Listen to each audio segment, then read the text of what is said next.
Hello students, कैसे हैं आप लोग? Hope you all are fit and fine. I am also very good. Students, हम लोगों ने पिछले लेक्चर में आप लोगों ने 9th क्लास का जो सिलेबस था वो प्रॉपर्ली कंप्लीट कर लिया था। 9th क्लास के सिलेबस कंप्लीट करने के बाद हम लोगों ने 10th क्लास का जो 10th स्टैंडर्ड है उसके हिसाब से बायोलॉजी का जो सिलेबस है स्टार्ट कर लिया था। उसके अंदर जो चैप्टर्स हैं उसमें हम लोगों ने जो चैप्टर उठाया, ऐसे तो उसमें बहुत सारे चैप्टर जैसे लाइफ प्रोसेसेस हैं, आपके 9th का ही एक और चैप्टर होगा मैनेजमेंट ऑफ नेचुरल रिसोर्सेज, उसमें मैं क्या जो बचा हुआ है ना वो पढ़ाऊंगी। Heredity and evolution, how do organisms reproduce.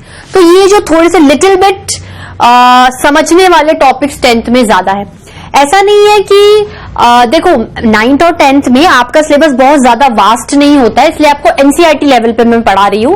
लेकिन जैसे जैसे आपका लेवल 11th एंड 12th की तरफ जाएगा यही चैप्टर्स रिपीट होंगे, लेकिन हायर मॉडिफाइड ब्रॉड वर्जन में।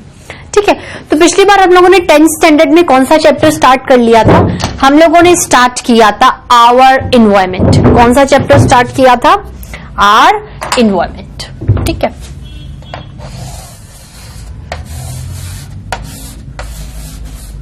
Are environment. थोड़ा सा स्टाइलिश या फिर अट्रैक्टिव या थोड़ा सा अलग बनाने के लिए मैं इस टेक्निक में लिख रही हूं आजकल। ठीक है, आर इन्वायरमेंट में हम लोगों ने कंटेंट्स को देखा था पिछली क्लास में, जैसे इंट्रोडक्शन हो गया, इकोसिस्टम और उसके प्रकार टाइप्स, फिर food chain, food web, flow of energy and environmental problems.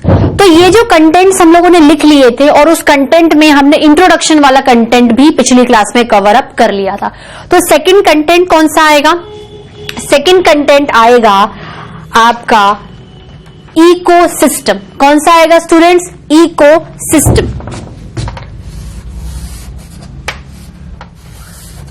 Eco मतलब रिलेटेड टू इन्वायरमेंट, इको मतलब रिलेटेड टू इन्वायरमेंट। इन्वायरमेंट में ऐसी क्या चीजें हैं जो एक सिस्टम को बना रही है? इकोसिस्टम में ऐसी क्या चीजें हैं जो एक सिस्टम को बना रही हैं? अगर कोई सिस्टम होता है तो उसमें हमेशा एक से ज्यादा कंपोनेंट होता है, और अगर एक से ज्यादा कंपोनेंट होते हैं दैट मीन्स कोई वर्क है जो इतने सारे कंपोनेंट्स में डिवाइड हुआ है। कह सकते हैं कि टिश्यूज की तरह डिवीजन ऑफ लेबर हुआ है, और सारे कंपोनेंट्स को इंटरडिपेंडेंट, मतलब इंटरडिपेंडेंट का मतलब आप इंडिपेंडेंट से ले सकते हो कि इंडिपेंडेंटली तो काम करना ही है, लेकिन आपस में इंटरलिंक्ड होकर भी क्या करना है? काम करना है। ठीक है, तो क्या होता है देखो, इको मतलब इन्वायरमेंट, इको मतलब इन्वायरमेंट, और system means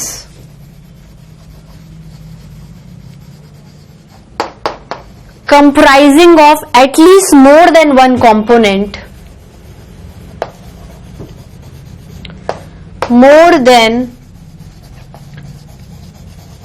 comprising of more than one component, independent on individually। खुद में इंडिविजुअली में क्या है? वो इंडिपेंडेंट है, अपने हिसाब से भी जो चाहे काम वो कर सकते हैं। इंडिपेंडेंट ऑन इंडिविजुअली, और जो उसके अलावा मतलब किसी भी अगर आप इंडिविजुअल कंपोनेंट को मानते हो सिस्टम में, तो वो बाकी कंपोनेंट्स के साथ भी क्या कर रहा है? इंटरलिंक्ड कर रहा है, इंटरैक्ट हो रहा है। खुद इंडिविजुअली तो काम कर ही रहा है इंडिपेंडेंट होकर, बाकियों से भी अच्छे से मेल जोल बढ़ा के इंटरैक्शन कर रहा है। Comprising of more than one component, independent individually, but can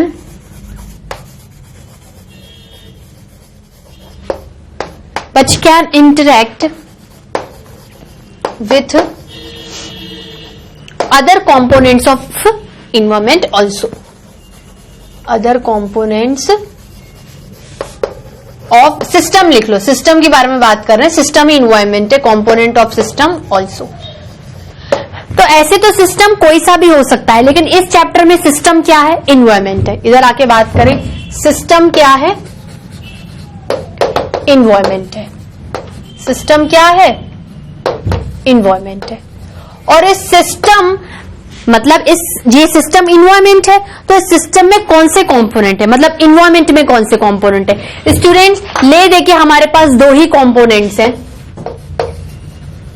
biotic या फिर लिविंग, और दूसरे तरीके के ए बायोटिक। ए मतलब एब्सेंट, लाइफ एब्सेंट है, बायो एब्सेंट है। ए बायोटिक मतलब नॉन लिविंग। ए बायोटिक मतलब नॉन लिविंग, मतलब ये अपने में इंडिपेंडेंट काम करेगा, ये अपने में इंडिपेंडेंट काम करेगा। मतलब इन्वायरमेंट में दो तरीके के कंपोनेंट्स हो गए, टू कंपोनेंट्स, बायोटिक और abiotic. Number of components in our environment is in our system that is called environment is two component, one is biotic living, another one is non abiotic or non living. ये दो component है, ये अपने में individually काम कर रहा है इंडिपेंडेंट होकर, ये इंडिविजुअली काम कर रहा है इंडिपेंडेंट होकर, ये आपस में इंटरडिपेंडेंट या इंटरैक्ट भी है। तो independent on its own, independent on its own, ये भी क्या है, इंडिपेंडेंट ऑन इट्स ओन। पर ये दोनों क्या कर रहे हैं, ये दोनों, इससे लिख देती हूं, ये दोनों इंटरैक्ट भी कर रहे हैं। ये दोनों क्या कर रहे हैं, इंटरैक्ट भी कर रहे हैं। दैट मीन्स इकोसिस्टम की डेफिनेशन क्या हो गई, that part of our environment, that part of our environment in which its biotic and abiotic components surviving individually as well as interacting with each other। ठीक है, बात समझ में आई, वही मैंने हिंदी में बोला था। इसकी डेफिनेशन क्या लिखेंगे, इकोसिस्टम की डेफिनेशन,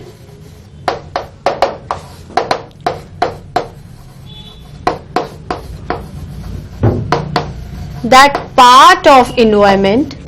ऐसे तो हम पूरा इन्वायरमेंट ले रहे हैं, लेकिन डेफिनेशन के लिए हम क्या लिख रहे हैं कि इन्वायरमेंट का ही कोई हिस्सा उठा लो, उस हिस्से के हिसाब से आपको टाइप्स भी पता चलेंगे। तो दैट पार्ट ऑफ इन्वायरमेंट, इसको वापस लिख देती हूं स्टूडेंट्स में,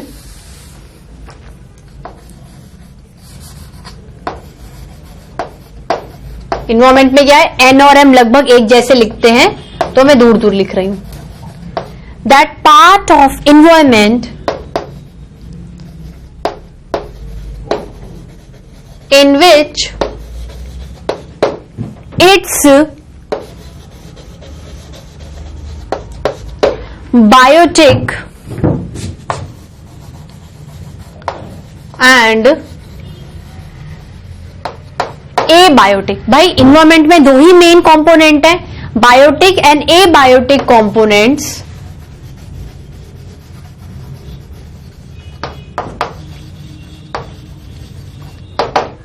लिविंग इंडिविजुअली, मतलब आपस में रहते हैं, उनको इधर उधर से कोई मतलब नहीं है, लेकिन फिर भी इंटरेक्शन करने की प्रॉपर्टी है। Components living individually, components living individually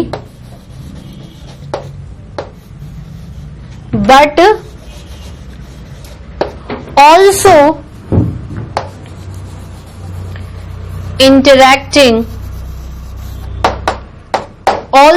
interacting with each other. अब स्टूडेंट मेरे को इसका आंसर बताओ कि ये दोनों को इंटरैक्ट क्यों करवा रही हूं। जब इंडिविजुअली काम कर रहे हैं तो इंटरैक्शन की भिड़ाने की जरूरत कहां है इनको, इन्वायरमेंट को बैलेंस करने के लिए, इन्वायरमेंट को क्या करने के लिए, बैलेंस करने के लिए। आप मुझे एक बात बताओ, जैसे मान लो आपके प्लांट्स और एनिमल्स बायोटिक हैं और वो abiotic component air water land के साथ इंटरैक्ट कर रहे हैं, इकोसिस्टम बना रहे हैं। अब देखो प्लांट्स अपना खाना खुद बनाते हैं और एनिमल्स अपना खाना खुद नहीं बनाते, लेकिन प्लांट्स एयर वाटर और लैंड को यूज करके फोटोसिंथेसिस से अपना खाना बनाते हैं, और एनिमल्स भी यही रहते हैं, एयर को लेते हैं, वाटर को लेते हैं और प्लांट्स को खा जाते हैं, क्योंकि वो अपना खाना खुद नहीं बना पाते। तो प्लांट्स एंड एनिमल्स भी आपस में इंटरैक्ट कर रहे हैं, एबायोटिक कंपोनेंट्स भी इंटरैक्ट कर रहे हैं और प्रॉपरली बायोटिक कंपोनेंट्स का होल और एबायोटिक कंपोनेंट्स का होल भी आपस में इंटरैक्ट कर रहा है। मतलब ऐसा कोई कंपोनेंट ही मत छोड़ो इकोसिस्टम में जो इंटरैक्ट नहीं कर रहा हो। ठीक है, एक ही चीज पे डिपेंड भी नहीं रह सकते कि मैं तो सिर्फ हवा ही लूंगी, हवा से जिंदा रहूंगी। नहीं, आपको रहने के लिए लैंड भी चाहिए, आपको जिंदा रहने के लिए पानी भी चाहिए। मतलब अगर आपने किसी भी कंपोनेंट को माइनस कर दिया अपने सिस्टम में तो आपका एनवायरमेंट क्या हो जाएगा, इम्बैलेंस हो जाएगा। एयर ही एयर खत्म हो जाएगी, वाटर है ही नहीं। वाटर नहीं होगा तो कहां से वाटर वेपर्स बनेंगे, कहां से रेनफॉल आएगी।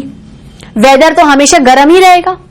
ठीक है, तो इस तरीके से ये सारे कंपोनेंट जरूरी है, इनका इंटरैक्शन भी जरूरी है। इस वजह से आपका इन्वायरमेंट क्या हो जाएगा, we can called it as a balanced environment. ठीक है, okay, interacting with each other to maintain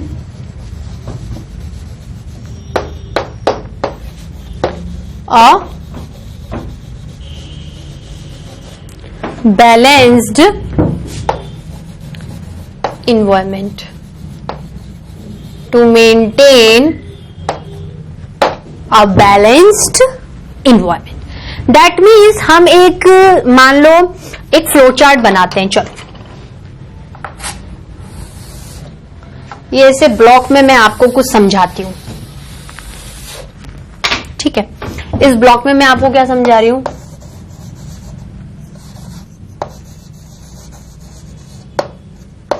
कि जो बायोटिक कंपोनेंट्स हैं, ठीक है, इंटरैक्ट का साइन कैसे होता है, दोनों एरो को मिलाकर मैं बता देती हूं। किससे इंटरैक्ट कर रहे हैं,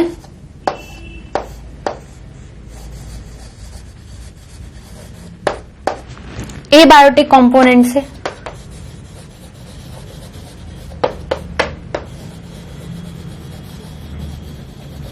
अब मैं इंटरैक्ट की जगह क्या करूंगी, ये एरो बनाऊंगी।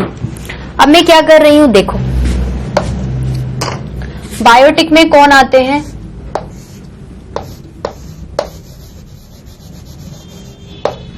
प्लांट्स और एनिमल्स, और मेनली एबायोटिक में दुनिया भर की चीजें ना लिख के 3 ब्रॉड चीजें लिख दो, एयर, वाटर एंड सॉइल, सब चीजें कवर अप हो जाती हैं।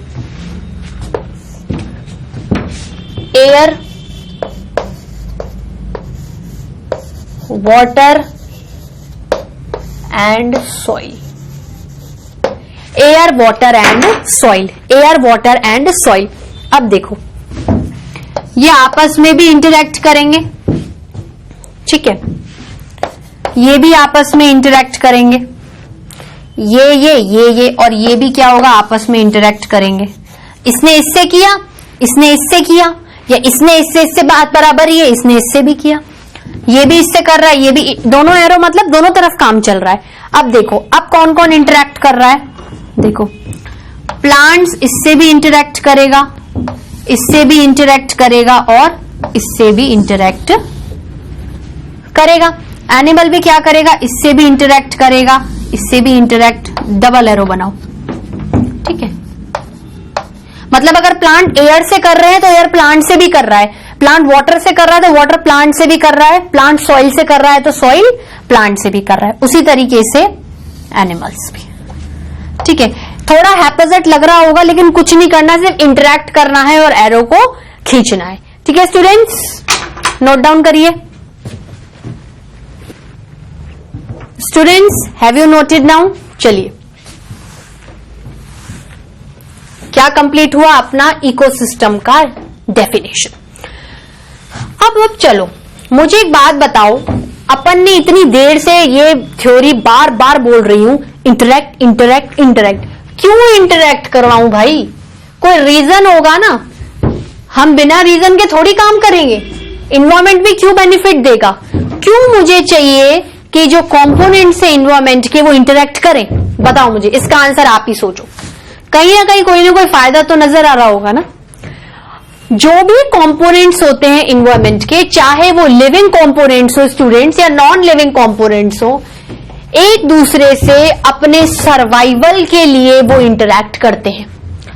जैसे आप रिसोर्सेस की बात कर लो, जैसे आपने एयर ले लिया, एयर में गैसेस है, उस गैस का ऑक्सीजन साइकिल भी होती है, नाइट्रोजन साइकिल भी होती है, कार्बन साइकिल भी होती है, वाटर साइकिल भी होती है। मतलब उनका एग्जिस्टेंस रहे, उनका सर्वाइवल रहे, इसको क्या करते हैं, रिसाइकिल करते हैं।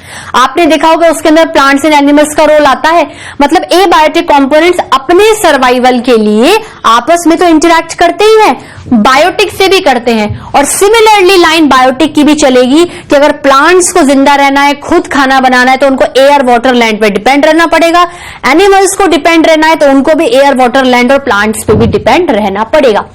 मतलब मोटिव क्या है इंटरैक्शन का? मोटिव क्यों है कि मैं इंटरैक्ट करके इकोसिस्टम का एक बैलेंस्ड एनवायरनमेंट बनाऊं? ठीक है, इकोसिस्टम क्या है? Part of an environment in which the biotic and abiotic components living independently as well as interacting with each other. तो मोटिव क्या है कि एबायोटिक खुद में भी करते हैं, बायोटिक के साथ भी करते हैं, बायोटिक खुद से भी करते हैं, एबायोटिक के साथ भी करते हैं, उनके सर्वाइवल के लिए, उनकी एग्जिस्टेंस, आपके अर्थ जो कि प्लेनेट है, एक लाइफ एग्जिस्टिंग सपोर्टिंग सिस्टम है, उसमें क्या हो, वो खत्म नहीं हो। ठीक है, तो क्या है, देखो मैं लिखती हूं, मोटिव ऑफ इंटरैक्शन। देखो इकोसिस्टम कहां से आया है? इन्वायरमेंट से आया है। ओके, इन्वायरमेंट से आया है, लेकिन जब तक उसके कंपोनेंट्स इंटरैक्ट नहीं करेंगे इकोसिस्टम की डेफिनेशन कंप्लीट नहीं होगी। ठीक है, तो अगर इकोसिस्टम को बनाना है तो इन्वायरमेंट के कंपोनेंट्स को इंटरैक्ट करवाना पड़ेगा। तो उसका रीजन देखेंगे कि क्यों इंटरैक्ट हो रहे हैं, क्यों इकोसिस्टम इमर्ज हो रहा है इन्वायरमेंट में। ठीक है, तो हम ये कह सकते हैं स्टूडेंट्स, मोटिव ऑफ इंटरैक्शन मतलब इकोसिस्टम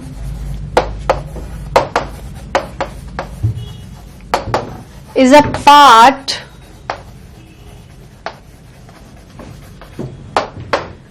of environment. ठीक है, in ecosystem its components, that is both biotic and abiotic, both biotic and abiotic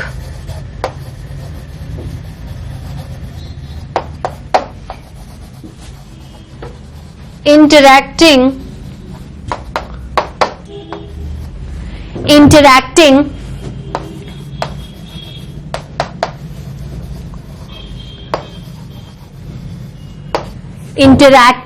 with each other, ठीक है,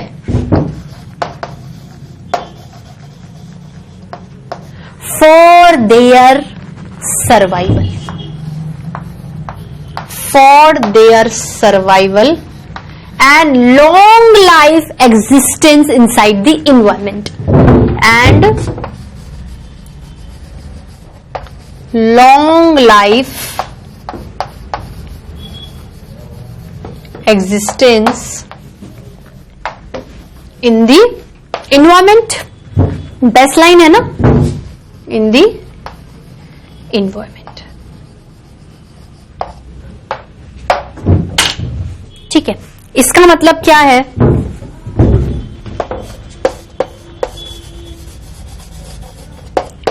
plants interacting with animals,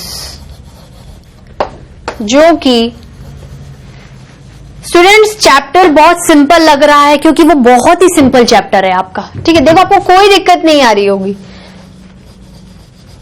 plants and animals जो कि biotic components में रहते हैं, क्यों इंटरेक्शन करते हैं?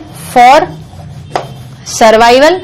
प्लांट्स खुद खाना बनाते हैं, एनिमल्स खुद नहीं बनाते हैं, तो एनिमल्स क्या करते हैं? उनसे खाना ले लेते हैं। उसी के साथ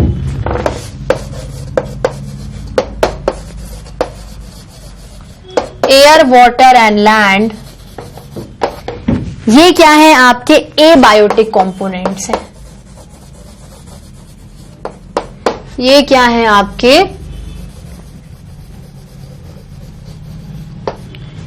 एबायोटिक कंपोनेंट्स हैं। ये भी क्यों इंटरेक्ट करते हैं आपस में? Why are they interacting with each other? क्यों इंटरेक्ट कर रहे हैं? ये भी तो सर्वाइवल के लिए चाहिए ना। इनके लिए सर्वाइवल वर्ड ठीक नहीं है। सर्वाइवल मतलब जो लाइफ प्रोसेसेस करके लाइफ को सर्वाइव करते हैं, आगे बढ़ाते हैं, इनके लिए कह सकते हैं इनका एग्जिस्टेंस जरूरी। इसलिए मैंने देखो 2 पॉइंट लिखाए थे आपको, ठीक है, क्योंकि आप किसी भी कंपोनेंट को मिस नहीं कर सकते। For existence. अब कैसे होता है एग्जिस्टेंस, ये भी देखना, इधर चलेगा। प्लांट्स किसके साथ इंटरेक्ट करेंगे? भाई प्लांट एक बायोटिक कंपोनेंट है और बाकी किसके साथ इंटरेक्ट कर रहा है? एबायोटिक। तो एयर, वाटर, लैंड ले लो या फिर सनलाइट ले लो, इनके साथ इंटरेक्ट करके वो अपना खुद का खाना बना रहे हैं। खाना बना के खाते हैं तो सरवाइव करते हैं, ठीक है। Prepare their own food, prepare their own food, ठीक है। सरवाइव होगा किससे करेंगे? फोटोसिंथेसिस से।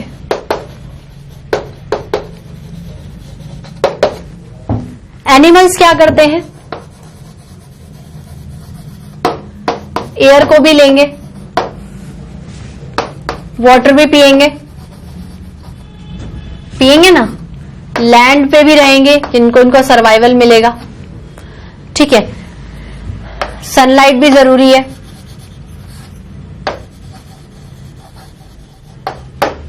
इससे इंटरेक्ट कर लिया, उसके बाद ये प्लांट से भी इंटरेक्ट करेंगे। प्लांट से क्यों? क्योंकि ये खुद खाना नहीं बनाते हैं, इनसे खाना लेते हैं, या ये दूसरे एनिमल से भी ले सकते हैं। मतलब एनिमल टू एनिमल भी इंटरेक्शन हो रहा है और एनिमल टू प्लांट भी इंटरेक्शन हो रहा है। अभी तो प्लांट को ले लो, एनिमल प्लांट के साथ करेगा, क्यों? सर्वाइवल के लिए। अब इनका तो सर्वाइवल हो रहा है, लेकिन इनका एग्जिस्टेंस कहां हो रहा है? सर्वाइवल तो लिविंग ऑर्गेनिजम्स का होगा और एग्जिस्टेंस नॉन लिविंग का होगा। देखो यहां पर बताती हूं मैं ब्लॉक में। प्लांट्स एंड एनिमल्स रिसाइकिल करते हैं इन रिसोर्सेस को। Plants and animals are responsible.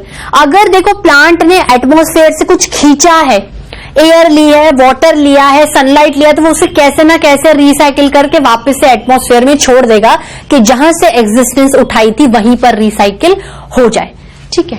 तो प्लांट्स, इसको स्टार में लिखेंगे, ठीक है। प्लांट्स एंड एनिमल्स, ठीक है, responsible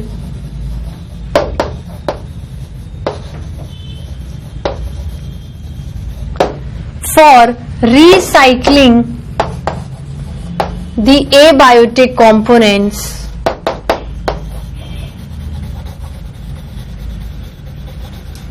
that is biogeochemical cycles। बात समझ में आई?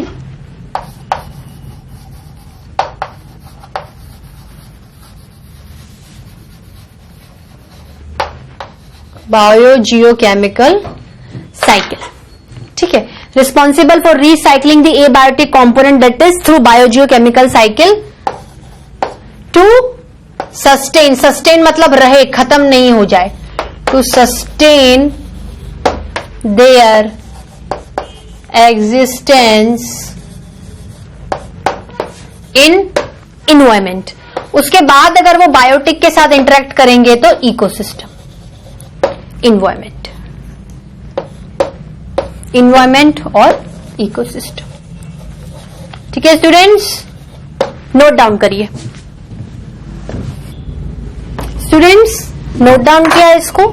चलिए इसी के साथ क्या होता है, इकोसिस्टम का टॉपिक क्या हो जाता है, खत्म हो जाता है। अब हम किस पे प्रोसीड करेंगे? अब हम इसके टाइप्स पे प्रोसीड करेंगे। किस पे प्रोसीड करेंगे स्टूडेंट्स? टाइप्स पे, ठीक है।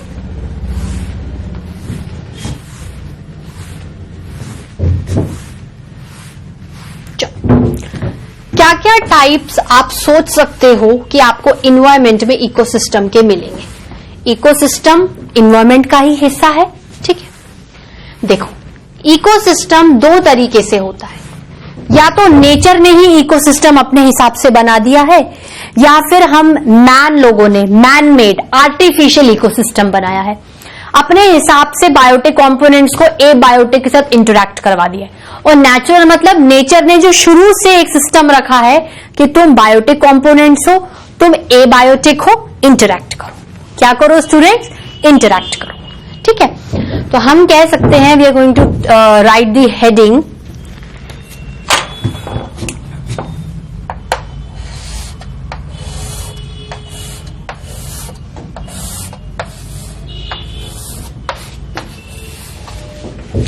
types of ecosystem.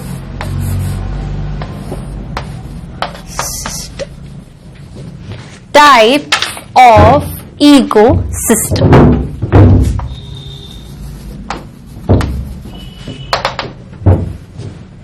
देखो, कितने तरीके के टाइप्स आप कंसिडर कर सकते हो, बताओ मुझे। देखो, environment is residing itself with in the environment, मतलब जो इकोसिस्टम बनेगा वो किसके अंदर बनेगा? इन्वायरमेंट के अंदर ही बनेगा। बायोटिक एबायोटिक कंपोनेंट्स को लेकर उनको इंडिपेंडेंट काम करवा के और आपस में इंटरैक्ट भी करवा के। ठीक है, तो हम ये कह सकते हैं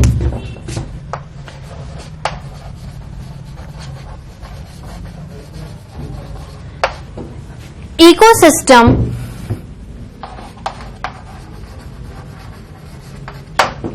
persist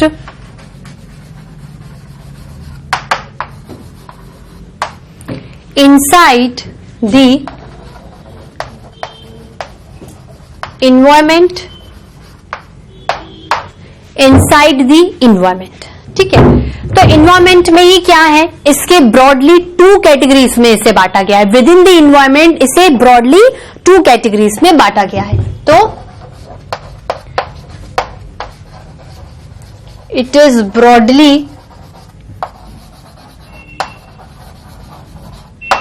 divided into कितनी कैटेगरीज में बांटा गया students? into two categories,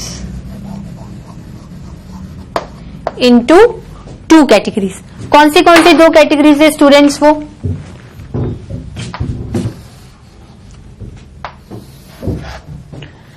natural ecosystem and artificial ecosystem. कौन से students?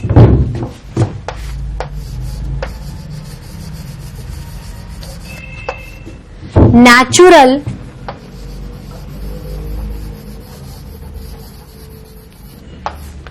Ecosystem and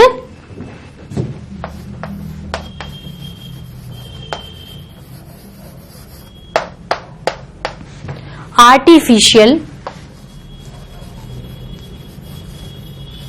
ecosystem. Natural ecosystem and artificial. Natural main predict करता है नेचर, हमारी प्रकृति ने, हमारे नेचर ने अपने हिसाब से बायोटिक कंपोनेंट्स को बनाया, एबायोटिक कंपोनेंट्स को बनाया और इंटरैक्ट करवा दिया। आर्टिफिशियल मतलब मैन मेड।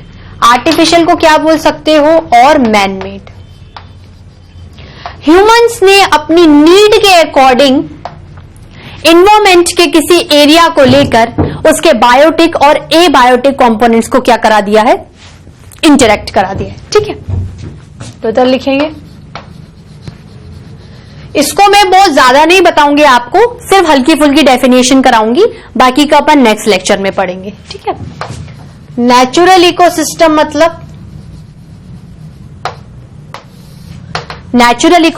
मतलब with in the environment nature has created. ठीक है,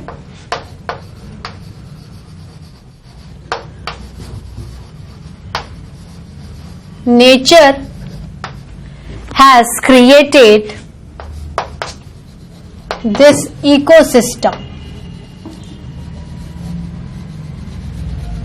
विद इन द इन्वायरमेंट लिखने का कोई मतलब नहीं है स्टूडेंट्स, ये तो क्या हो गया कि जबरदस्ती लैंग्वेज बढ़ाना है। इन्वायरमेंट ही तो इकोसिस्टम है। ठीक है, और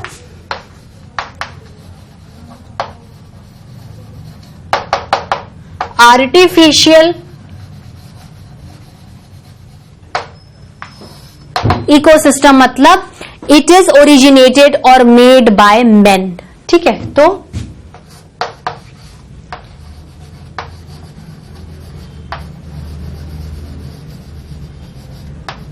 man has created this ecosystem।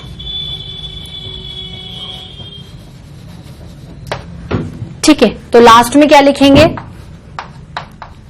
कि चाहे नेचुरल हो या फिर आर्टिफिशियल हो या फिर आर्टिफिशियल हो, दोनों किसके अंदर आएंगे? within the environment।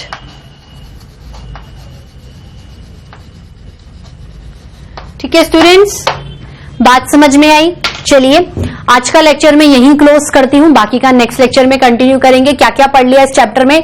इंट्रोडक्शन हो गया, इकोसिस्टम की डेफिनेशन हो गई, टाइप्स के नाम भी लिख लिया, आधे से ज्यादा इसका मैंने डेफिनेशन भी बता दी। नेक्स्ट लेक्चर में मैं इसके टाइप्स के एग्जाम्पल्स दूंगी और एग्जाम्पल्स के बाद थोड़े से लेवल्स पढ़ने हैं आपको, कुछ एक बीच में थोड़ा सा डिफरेंट टॉपिक आएगा, वो टॉपिक किससे इंटरलिंक्ड है? इसका तीसरा कंटेंट फूड चेन। ठीक है, देन फूड वेब और उसके बाद जितने भी वेरियस टॉपिक्स हैं। ठीक है स्टूडेंट्स, आज के लिए इतना ही। Till then bye bye, have a nice day.